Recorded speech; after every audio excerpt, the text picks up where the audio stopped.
ತನಿಷಾ ಕಡ್ಡಿ ಮುರ್ದಂಗೆ ಮಾತಾಡುವಂತ ವ್ಯಕ್ತಿತ್ವ ಉಳ್ಳುವಂತ ಒಂದು ಹುಡುಗಿ. ಸೊ ಬೆಂಕಿ ಅಂತ ಅದಕ್ಕೆ ಹೆಸರು ಬಂತ ಹೇಗೆ? ಆಕ್ಚುಲಿ ಬೆಂಕಿ ಅಂತ ಹೆಸರು ಬಂದಿದ್ದು ಒಂದು ಸ್ಕಿಟ್ ಅನ್ನ ನಾವು ಪರ್ಫಾರ್ಮ್ ಮಾಡ್ತೀವಿ ಮನೆಗೆ ಗೆಸ್ಟ್ ಬಂದಾಗ.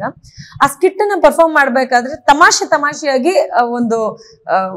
ಒಂದೊಳ್ಳೆ ಹೀರೋಯಿನ್ ಕರೆಸ್ರು, ಬಾಂಬೆಯಿಂದ ಕರೆಸ್ರು ಅನ್ನೋ ಒಂದು ಕಾನ್ಸೆಪ್ಟ್ ಅಲ್ಲಿ ಇಂಟ್ರೊಡ್ಯೂಸ್ ಆಗುತ್ತೆ. ಬೆಂಕಿಲತಾ ಅನ್ನೋರ್ನ ಕರೆಸಿ ಅನ್ನೋ ತರದೊಂದು ಕಾನ್ಸೆಪ್ಟ್ ಇಂಟ್ರೊಡ್ಯೂಸ್ ಆಗುತ್ತೆ. ಬಟ್ ಹೋಗ್ತಾ ನಾನು ನಡ್ಕೊಳ್ತಾ ಇದ್ದಂತ ರೀತಿಗೆ ಅಥವಾ ನಾನು ಮಾತಾಡ್ತಿದ್ದಂತ ರೀತಿಗೆ ಎಂತದೇ ವಿಚಾರ ಆದ್ರೂ ತನಿಷಾ ಬಾಯಿಂದ ಹೊರಗಡೆ ಬಂದ್ಬಿಡುತ್ತದು. ಅವ್ರಿಗೆ ಎದುರ್ಕೊಳ್ಳಲ್ಲ, ಹೇಳ್ಬಿಡ್ತಾರೆ. ಇವ್ರಿಗೋಸ್ಕರ ಒಂದು ಮುಲಾಜ್ ನೋಡಲ್ಲ. ಅದನ್ನ ವ್ಯಕ್ತಿತ್ವ ಅವ್ರದ್ದು ಹೇಗಿದೆ ಅಂತಂದ್ರೆ ಏನೇ ಇದ್ದಿದ್ದ ಹಾಗೆ ಹೇಳ್ತಾರೆ ಅನ್ನೋಂತ ಒಂದು ವ್ಯಕ್ತಿತ್ವ ಅವ್ರಿಗಿದೆ ಅನ್ನೋದು ಮನೆಯಲ್ಲೇನೆ ಮಾತಲ್ಲಿ ಕರಿಬೇಕಾದ್ರೂ ಕೂಡ ಬೆಂಕಿ ಬಾಯಿಲೆ ಬೆಂಕಿ ಮಾಡ್ಕೊಡು ಅದ್ ಮಾಡ್ಕೊಡು ಅನ್ನೋ ರೀತಿನಲ್ಲಿ ಇರ್ತಿತ್ತು.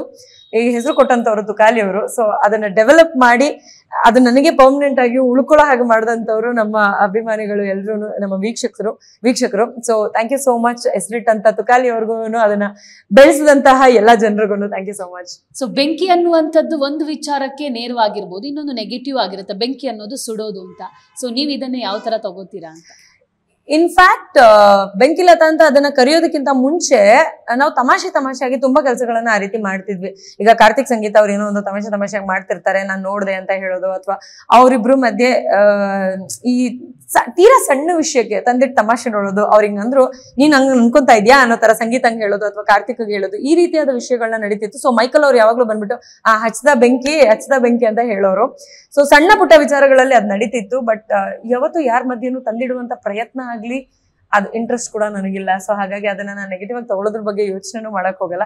ಇನಿಷಿಯಲಿ ಫಸ್ಟ್ ವೀಕ್ ಅಲ್ಲೇನೆ ಇದನ್ನ ನಾನು ಸಂಗೀತ ಹಾಗೂ ಕಾರ್ತಿಕ್ ಅವ್ರ ಮಧ್ಯೆ ಮಾಡ್ತಿದ್ದಾಗ ಮೈಕಲ್ ಅಥವಾ ಇನ್ಯಾರಾದ್ರೂ ನೋಡೋರು ಬೆಂಕಿ ಹಚ್ಚದ, ಇವಾಗ ನಾನೇ ಬೆಂಕಿ ಹಚ್ಚದೆ ಅಂತ ಹೇಳ್ಕೊಂಡೇನೆ ಅವ್ರ ಮಧ್ಯೆ ಡೈರೆಕ್ಟ್ ಆಗಿ ಅವ್ರಿಗೆ ಹೇಳ್ತಾನೆ ಈ ವಿಚಾರಗಳನ್ನ ಹೇಳ್ತಿದ್ದೆ. ಬಟ್ ಹೋಗ್ತಾ ಆ ತಮಾಷೆ ಹೋಗ್ಬಿಡ್ತು. Because everybody become so serious. ಆ ತಮಾಷೆ ಮಾಡುವಂತ ವಿಧಾನನೇ ಹೋಗ್ಬಿಡ್ತು. ಎಲ್ಲೋ ಒಂದ್ ಕಡೆ ಎಷ್ಟು ಪವರ್ಫುಲ್ ಆಗಿ ಮಾತಾಡ್ತಿದ್ರು ಅಷ್ಟು ಎಮೋಷನಲ್ ಅಂತ ತನಿಷಾ ಅವ್ರು. ಯಾಕಂದ್ರೆ ಆ ಲೆಟರ್ ವಿಚಾರಕ್ಕೆ, ಆ ಲೆಟರಿಗೋಸ್ಕರ ನೀವು ಕಾಯ್ತಾ ಇದ್ರಿ, ನಿಮ್ ತಾಯಿ ಲೆಟರಿಗೋಸ್ಕರ. ಅದ್ ಸಿಗ್ಲಿಲ್ಲ ಅನ್ನುವಾಗ ಒಂದು ಕಣ್ಣೀರು ಬಂತು ನಿಮ್ಮಲ್ಲಿ. ಸೊ ಯಾಕೆ ತುಂಬಾ ಎಮೋಷನಲ್ ತನಿಷಾ? ಆಕ್ಚುಲಿ ಹೌದು. ಬಟ್ ನಾನು ಎಮೋಷನಲ್ ಅನ್ನೋಂಥ ವಿಚಾರ ಬಹಳ ಜನರಿಗೆ ಗೊತ್ತಿಲ್ಲ. ಯಾಕಂದ್ರೆ ನಾನು ಎಷ್ಟು ಜೋರಾಗಿ ಮಾತಾಡ್ತೀನಿ, ಎಷ್ಟು ಕ್ಲಿಯರ್ ಆಗಿ ಮಾತಾಡ್ತೀನಿ ಅಥವಾ ಬೋಲ್ಡ್ ಆಗಿ ಮಾತಾಡ್ತೀನಿ ಅನ್ನೋದು ಒಂದಷ್ಟು ಜನರಿಗೆ ಗೊತ್ತಿದೆ. ಬಟ್ ನಾನು ಎಮೋಷನಲ್ ಅನ್ನೋದು ತೀರಾ ಕ್ಲೋಸ್ ಫ್ರೆಂಡ್ ಸರ್ಕಲ್ ಆ ತರ ಇರ್ತಾರಲ್ವ, ಅವ್ರಿಗೆ ಬಿಟ್ರೆ ಬೇರೆ ಇನ್ ಯಾರಿಗೂ ಗೊತ್ತಿರ್ಲಿಲ್ಲ. ಅಮ್ಮಂಗೂ ಕೂಡ ನಾನು ಯಾವಾಗ ಅಳ್ತೀನಿ ಅನ್ನೋ ಒಂದು ವಿಚಾರಗಳು ಗೊತ್ತಿರ್ತಿರ್ಲಿಲ್ಲ. ಬಟ್ ಈ ಒಂದು ಜಾಗದಲ್ಲಿ ನಾನು ಯಾವಾಗ ಎಮೋಷನಲ್ ಆಗ್ತೀನಿ ಅಥವಾ ಯಾವ ವಿಚಾರಕ್ಕೆ ಆಗ್ತೀನಿ ಅನ್ನೋದು ಎಲ್ರಿಗೂ ತಿಳಿದಿದೆ. I am an emotional person. ನಾನು ಎಷ್ಟು ಪ್ರಾಕ್ಟಿಕಲೋ ಅಷ್ಟೇ ಎಮೋಷನಲ್ ಹೌದು. ನಾನು ಎಷ್ಟು ಜೋರಾಗಿ ಮಾತಾಡ್ತೀನೋ ಅಷ್ಟೇ ಬೇಜಾರು ಮಾಡ್ಕೊಳ್ಳೋದು ಹೌದು. ಅದರಲ್ಲೂ ಯಾರಾದ್ರೂ ಹತ್ರ ಇರುವಂತವ್ರು, ನಾನು ಯಾರನ್ನೋ ಫ್ರೆಂಡ್ ಅಂತ ಅನ್ಕೊಂಡಿರ್ತೀನಿ, ಅವ್ರು ಏನೋ ಒಂದು ವಿಚಾರವನ್ನ ಮಾಡ್ತಾರೆ, ಅದು ನನ್ಗೆ ಇಷ್ಟ ಆಗಲ್ಲ ಅಥವಾ ನಂಗೆ ನೋವಾಗುತ್ತೆ ಅನ್ನೋ ತುಂಬಾ ಜಾಸ್ತಿ ಆಗ್ಬಿಡತ್ತೆ ನನಗೆ. ಸೊ ಎಷ್ಟು ನಾನು ಬೋಲ್ಡ್ ಆಗಿ ಕಾಣಿಸ್ಕೋತೀನೋ ಅಷ್ಟೇ ಎಮೋಷನಲ್. ಬಟ್ ಎಲ್ಲೂ ಹೊರಗಡೆ ತೋರ್ಸ್ಕೊತಾ ಇರ್ಲಿಲ್ಲ. ಫಾರ್ಚುನೇಟ್ಲಿ ಈ ಮನೆಯಲ್ಲಿ ಎಲ್ರಿಗೂ ತಿಳಿತು. ಹೊರಗಡೆ ಬಂದಂತ ಒಂದಿಷ್ಟು ಕಂಟೆಸ್ಟೆಂಟ್ ಗಳನ್ನ ಮಾತಾಡ್ಬೇಕಾದ್ರೆ ಯಾರು ತುಂಬಾ ರೂಡು ಅಥವಾ ತುಂಬಾ ರಫ್ ಆಗಿ ಮಾತಾಡ್ತಾರೆ ಅಂದ್ರೆ ನಿಮ್ಮ ಹೆಸರು ಹೇಳ್ತಾ ಇದ್ರು.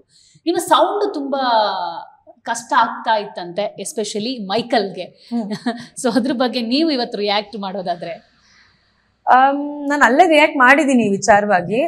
ಏನಂತಂದ್ರೆ ಇವಾಗ ಅವರು ತುಂಬಾ ಪ್ರಾಕ್ಟಿಕಲ್ ಪರ್ಸನ್. ಸೊ ಪ್ರಾಕ್ಟಿಕಲ್ ಪರ್ಸನ್ಗೆನೆ ಅದು ಸರಿ ಅನ್ಸ್ತಿಲ್ಲ ಅಂತ ಅನ್ಬೇಕಾದ್ರೆ ನನ್ಗೆ ಅನ್ಸ್ತಾ ಇದ್ದಿದ್ದು ಏನಂತಂದ್ರೆ ಅವ್ರು ಹೇಳೋರು, ನನ್ಗೆ ನಮ್ರತ್ ಆಗಿರ್ಬೋದು, ಇವ್ರು ವಿನಯ್ ಅವ್ರು ಆಗಿರ್ಬೋದು ಹೇಳೋರು, ಇವ್ರು ನನ್ನ ಹತ್ರ ಚೆನ್ನಾಗೇ ಮಾತಾಡ್ತಿದ್ರು. ಐ ಡೋಂಟ್ ನೋ ಯಾಕೆ ಅದನ್ನ ಹೇಳಿದಾರೆ ಅಂತ ನನಗೆ ಗೊತ್ತಿಲ್ಲ. I am surprise. ಅಲ್ಲಿ ನನ್ನ ವಾಯ್ಸ್ ಇರಿಟೇಷನ್ ಅಂತ ಅವ್ರು ನನಗೆ ಹೇಳಿದ್ದೆಲ್ಲೂ ನನಗೆ ನೆನಪಿಲ್ಲ. ಬಟ್ ಹೇಳಿದ್ರು ನಾನು ಅದನ್ನ ಲೈಟ್ ಆಗಿ ತಗೊಂಡಿರ್ತೀನಿ. ಎಲ್ಲಿ ಹೇಳ್ಬೇಕು ಅಲ್ಲಿ ಹೇಳ್ದೆ ಹೋದ್ರೆ ನಾವ್ ಅಲ್ಲಿ ಇದ್ದೇ ವೇಸ್ಟ್. ಅದಂತೂ ನಾನು ಫಾಲೋ ಮಾಡ್ಕೊಂಡು ಬಂದಿದ್ದೀನಿ. ಯಾವ್ದಾದ್ರು ಒಂದು ವಿಚಾರ ಅಥವಾ ಯಾರೋ ಒಬ್ರು ಏನೋ ಒಂದು ತಪ್ಪಾಗಿ ನಡ್ಕೊಳ್ತಾರೆ ಅಥವಾ ಬೇಕಂತ ಟಾಂಟ್ ಮಾಡ್ತಾರೆ, ನಾವಲ್ಲಿ ಅದನ್ನ ಎಕ್ಸ್ಪ್ರೆಸ್ ಮಾಡ್ಲಿಲ್ಲ ಅಥವಾ ಅವ್ರು ನಮ್ಮ ಹತ್ರ ರೂಢ್ ಆಗಿದ್ದಾಗ ನಮ್ಗೆ ಅವ್ರ ಮೇಲೆ ರೂಢ್ ಆಗಿರ್ಬೇಕು ಅಂತ ಅನ್ನಿಸ್ದಾಗ ನಾವ್ ಅದನ್ನ ಹೇಳಲಿಲ್ಲ ಅಂತಂದ್ರೆ I can't be myself. ನಾನಾಗಿಲ್ಲ ಅಂತಾನೆ ಅರ್ಥ. ಸೊ ಸಂಗೀತ ಅವ್ರು ಯಾವ್ದೋ ಒಂದು ವಿಚಾರದಲ್ಲಿ ತುಂಬಾ ರೂಢ್ ಆಗಿ ಒಂದು ನಿರ್ಧಾರವನ್ನ ಕೊಡ್ತಾರೆ ಅಥವಾ ಹೇಳ್ತಾರೆ ಯಾವ್ದಾದ್ರು ಒಂದನ್ನ, ಅದಾದ್ಮೇಲೆ ಟಾಂಟ್ ಮಾಡ್ತಾರೆ ವಾಪಸ್, ನಿಮ್ಗೆ ಖುಷಿನಾ ಮೇಡಮ್ ಅಂತ. ಅಲ್ಲಿ ಮೈಕಲ್ ಅವ್ರ ಪ್ರೆಸೆನ್ಸ್ ಇದ್ರು, ಹಾಗಾಗಿ ಈ ಒಂದು ಸನ್ನಿವೇಶನ ಹೇಳ್ತಾ ಇದೀನಿ. ನಾನ್ ಅದನ್ನ ಎಕ್ಸ್ಪ್ರೆಸ್ ಮಾಡ್ತೀನಿ. ಲೈಕ್ ಫೈ ದ ಹೆಲ್ ನೀವ್ ಯಾಕೆ ಇದನ್ನ ಈ ರೀತಿ ಹೇಳ್ತಿದ್ದೀರಾ, ನಿಮ್ ಕೈಯಲ್ಲಿ ಮಾಡಕ್ ಆಗ್ತಿಲ್ಲ, ಸೊ ನೀವ್ ಮಾಡಕ್ ಆಗ್ತಿಲ್ಲ ಅಂತ ಒಪ್ಕೊಳ್ಳಿ, ಅದಕ್ಕೆ ನನಗ್ ಖುಷಿನ ಅಂತ ಯಾಕೆ ಹೇಳ್ತೀರಾ, ನಮಗೊಂದು ಪಾಯಿಂಟ್ ಬೇಕು ಅಂತ ಅಂದಾಗ ನಾವು ಕೆಲವೊಂದು ನಿಮ್ ಕೈಯಲ್ಲಿ ಆಗಲ್ಲ ಅನ್ನೋಂಥದ್ದನ್ನ ಹೇಳ್ತೀವಿ, ಒಪ್ಕೊಳ್ಳೋದು ಬಿಡೋದು ನಿಮಗ್ ಬಿಟ್ಟಿರೋದು ಅಂತ ಅನ್ಬಿಟ್ಟು. ಸೊ ಅಲ್ಲೊಂದು ನನಗೂ ಸಂಗೀತಗೂ ಒಂದು ವಾದ ನಡೆಯುತ್ತೆ. ಅವಾಗ ಮೈಕಲ್ ಬಂದು ಕೇಳ್ತಾರೆ ನನ್ನನ್ನ, ಯಾಕೆ ಇಷ್ಟೊಂದು ಯಾಕೆ ರಿಯಾಕ್ಟ್ ಮಾಡ್ತಿದ್ದೀರಾ ಅಂತ. ಕಮಾನ್ ಮ್ಯಾನ್, ಅವ್ರು ನಮಗ್ ಟಾರ್ಚರ್ ಕೊಡ್ತಿರೋ ತರ ಅನ್ನಿಸ್ತಾ ಇದೆ, ಅವ್ರು ನಮ್ಗೆ ಶಿಕ್ಷೆ ಕೊಡ್ತಾ ಇರೋ ರೀತಿನೆಲ್ಲ ಅನ್ನಿಸ್ತಾ ಇದೆ. ಆ ಹೊತ್ತಿಗೆ ಆ ಒಂದು ಟಾಸ್ಕ್ ಗಳಲ್ಲಿ ಹೇಗಾಗಿತ್ತು ಅಂತಂದ್ರೆ, ಕಾರ್ತಿಕ್ಗೆ ತಲೆ ಬೋಳ್ಸ್ಕೊಳ್ಳಿ ಅಂತ ಹೇಳ್ತಾರೆ, ನನಗೆ ಮೆಣಸಿನ್ಕಾಯಿ ತಿನ್ನಿ ಅಂತ ಹೇಳ್ತಾರೆ. ಆ ರೀತಿಯಾದ ಟಾಸ್ಕ್ ಗಳನ್ನ ಅವರು ಟಾಪಿಕ್ ಕೊಟ್ಟಾಗ ರಿವೆಂಜ್ ತಿರ್ಸ್ಕೊತಾ ಇದಾರೆ ಅಂತ ಅನಿಸ್ತಾ ಇದೆ. ಅದಾದ್ಮೇಲೆ ನಾವೇನೋ ಒಂದು ಕೊಡ್ತೀವಿ, ಹೇರ್ ಕಟ್ ಮಾಡ್ಕೋಬೇಕು ಅಂತ ಅಂದ್ಬಿಟ್ಟು ಹೇಳ್ತೀವಿ, ಅದನ್ನ ಅವ್ರು ಕೈಲಿ ಮಾಡಕ್ಕಾಗಲ್ಲ, ಸೊ ಆಗಲ್ಲ ಅಂತ ಹೇಳ್ತಾರೆ.